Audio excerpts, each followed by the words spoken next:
नमस्कार, ये आकाशवाणी शिमला है। अब आप हेमंत शर्मा से प्रादेशिक समाचार सुनिए। वित्त मंत्री निर्मला सीतारमण ने कहा है कि केंद्रीय बजट कृषि, ग्रामीण समृद्धि और शहरी विकास पर विशेष रूप से ध्यान केंद्रित करता है।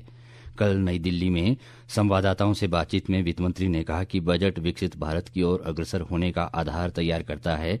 उन्होंने कहा कि 6 विशिष्ट सुधारों की पहचान की गई है, जिन पर विशेष रूप से ध्यान दिया जाएगा। उन्होंने कहा कि स्वास्थ्य और शिक्षा को प्राथमिकता दी गई है। वित्त मंत्री ने कहा कि आम लोगों के हित का ध्यान रखते हुए संसद में अगले सप्ताह नया आयकर विधेयक पेश किया जाएगा। उन्होंने कहा कि कर छूट सीमा 7 लाख से बढ़ाकर 12 लाख रुपए किए जाने से 1 करोड़ लोगों को लाभ होगा।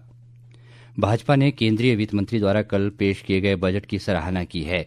पार्टी के राष्ट्रीय अध्यक्ष व केंद्रीय स्वास्थ्य मंत्री जेपी नड्डा ने अपनी प्रतिक्रिया में कहा कि ये बजट सर्वजन हिताय और सर्वजन सुखाय के साथ ही विकसित भारत निर्माण के संकल्प की प्रतिबद्धता का प्रतीक है।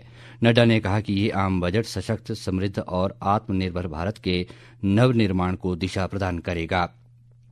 विपक्ष के नेता जयराम ठाकुर ने कहा कि केंद्रीय बजट आम आदमी की आकांक्षाओं और विकसित भारत के लक्ष्य का रोड मैप है। प्रदेश भाजपा अध्यक्ष राजीव बिंदल ने कहा कि इस बजट में युवा, किसान, गरीब और महिलाओं पर ध्यान केंद्रित किया गया है।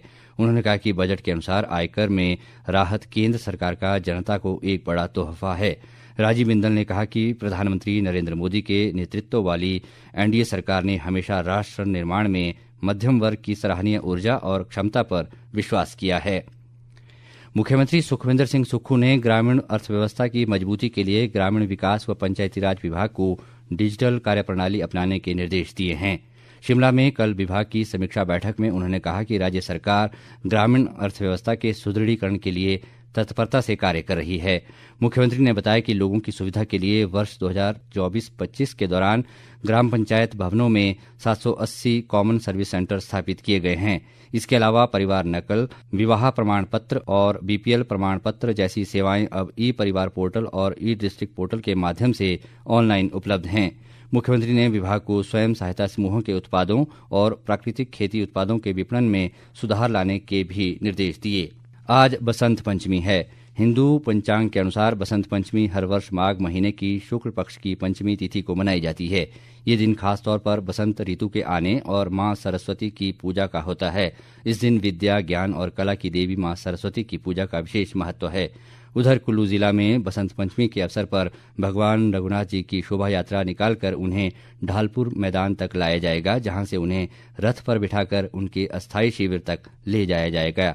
अधिक ब्यौरे के साथ हमारे कुल्लू संवाददाता की ये रिपोर्ट। दोपहर को भगवान रघुनाथ जी की शोभा यात्रा निकालकर उन्हें ढालपुर मैदान तक लाया जाएगा, जहां से उन्हें रथ पर बिठाकर उनके अस्थायी शिविर ले जाया जाएगा। बैरागी समुदाय से एक व्यक्ति हनुमान का रूप धर पूरे शरीर पर सिंदूर लगाकर लोगों के बीच भागता है तथा जिसे भी रंग लग जाए उसे शुभ माना जाता है। कुल्लू में बसंत पंचमी को भरत मिलाप के रूप में भी मनाया जाता है। बाद में रघुनाथ जी को गुलाल चढ़ाया जाएगा तथा आगामी 40 दिनों तक यही क्रम जारी रहेगा। वह 40वें दिन होली का त्योहार मनाया जाएगा। कुल्लू में बसंत से ही होली के त्योहार की शुरुआत हो जाती है। आकाशवाणी समाचार के लिए कुल्लू से आशीष शर्मा। अब एक नजर अखबारों की सुर्खियों पर। बजट से जुड़ी खबरें आज सभी समाचार पत्रों में प्रमुखता लिए हुए हैं। अमर उजाला का शीर्षक है मध्य वर्ग का महाकुंभ, 12 लाख कमाओ टैक्स शून्य। दिव्य हिमाचल की सुर्खी है आयकर में खिला फूल वसंत। दैनिक जागरण के शब्द हैं मध्य वर्ग को दुलार, विकास को दी पतवार।